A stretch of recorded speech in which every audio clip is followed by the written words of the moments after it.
रोहित शर्मा बेहतर है महेंद्र सिंह धोनी से। सुनने में भले आपको अजीब लगता हो, लेकिन हरभजन सिंह ने यही स्टेटमेंट दिया। अब इस पर जनता का रिएक्शन क्या है वो हम आपको दिखाएंगे, लेकिन पहले स्टेटमेंट क्या दिया है वो देख लेते हैं। हरभजन सिंह ने कहा, Rohit is ahead of Dhoni because the former is people's captain. He goes up to the players to know about their plans. His teammates are able to connect with him, but Dhoni was different. He didn't talk to anyone. Dhoni conveyed his thoughts to the players through his silence. It was a style of communicating with teammates.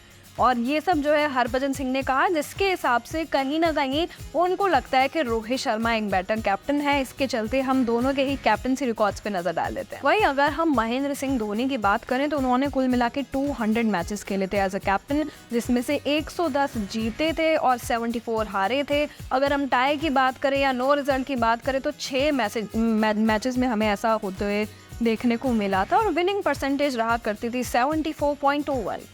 जहाँ तक M S Dhoni की बात है तो उनके पास जो है वो 3 आईसीसी की ट्रॉफीज़ हैं और इसी वजह से उन्हें सक्सेसफुल माना जाता है। लेकिन अगर रोहित शर्मा की बात करी जाए तो उन्होंने हाल ही में T20 वर्ल्ड कप जीता था, ओडीआई को पिछले साल मिस कर गए थे। और अगर जो है वो 2 ट्रॉफी जीत जाते हैं, चाहे वो ओडीआई वर्ल्ड कप हो चाहे वो आईसीसी की टेस्ट मैच हो, तो ज़रूर उनका नाम ग्रेटेस्ट कैप्टन में लिया जाएगा। हरभजन सिंह ने ये भी कहा कि महेंद्र सिंह धोनी और रोहित शर्मा दोनों ही जो हैं अलग अलग किस्म के लीडर्स हैं। उन्होंने कहा, M S Dhoni will never ask a player what field he wants, he will let him learn from his mistake. उन्होंने एक एग्जाम्पल भी दिया है। उन्होंने बोला कि जब मैं चेन्नई सुपर किंग्स से खेलता था तब शार्दुल ठाकुर जो है वो बॉलिंग कर रहे थे और केन विलियमसन ने उनकी 2 लगातार गेंदों पर 2 चौके लगाए। उन्होंने कहा कि जाकर महेंद्र सिंह धोनी को ज़रूर बताना चाहिए कि कौन सी बॉलिंग वो करें, लेंथ में जो है वो अपनी बदलाव लाएं। लेकिन महेंद्र सिंह धोनी कहते हैं कि इसको बाउंड्री खाने दो और इसको अपने आप जो है वो समझ में आ जाएगा। और रोहित शर्मा को लेके क्या डिफरेंट उन्हें लगा तो इसको लेकर उन्होंने बात करी कि रोहित शर्मा की आदत है हर एक प्लेयर के पास पर्सनली जाके फ्यूचर प्लान्स के बारे में पूछते हैं और सामने वाली टीम से क्या एक्सपेक्ट करते वो प्लेयर है उसके बारे में भी वो बात करते हैं।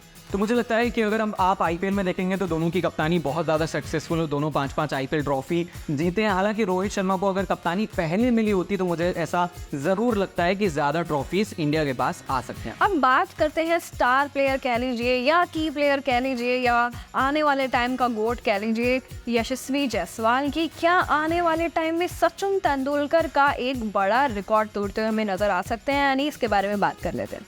अगर सचिन तेंदुलकर की बात करी जाए तो उन्होंने एक कैलेंडर ईयर में 1562 रन बनाए थे साल 2010 में। और फिलहाल अगर यशस्वी जायसवाल की बात करी जाए तो वो 900 से ज़्यादा रन बना चुके हैं। तो ऐसे में अगर वो आने वाले 8 टेस्ट मैचेस में रन बनाते हैं तो ये रिकॉर्ड तोड़ते हैं। और मैं आपको बता दूं कि 926 रन महज 15 इनिंग्स में यशस्वी जायसवाल ऑलरेडी जड़ चुके हैं, जो कहीं ना कहीं साल के अंत तक हमें ऐसा लगता है, हम ऐसा सोच सकते हैं कि शायद सचिन तेंदुलकर का ये रिकॉर्ड तोड़ सके। और आपको मैं बता दूं कि जो कैलेंडर ईयर की हम बात कर रहे हैं तो इसमें टॉप में जो कंटेंडर्स है वो सचिन तेंदुलकर, सहवाग, गावस्कर जैसे बड़े प्लेयर्स हैं। तो चलिए, अब मुझे ऐसा लग रहा है कि ज़रूर जो हमारे यशस्वी जायसवाल हैं वो इस लिस्ट में शामिल हो जाएंगे और टेस्ट क्रिकेट के जल्दी गोट कहे जाएंगे। आपको क्या लगता है कि धोनी और रोहित में कौन बेहतर है और क्या यशस्वी जायसवाल गोट बन पाएंगे? आप जो है वो कमेंट करके बता सकते हैं। वीडियो अच्छा लगा तो शेयर भी कर सकते हैं।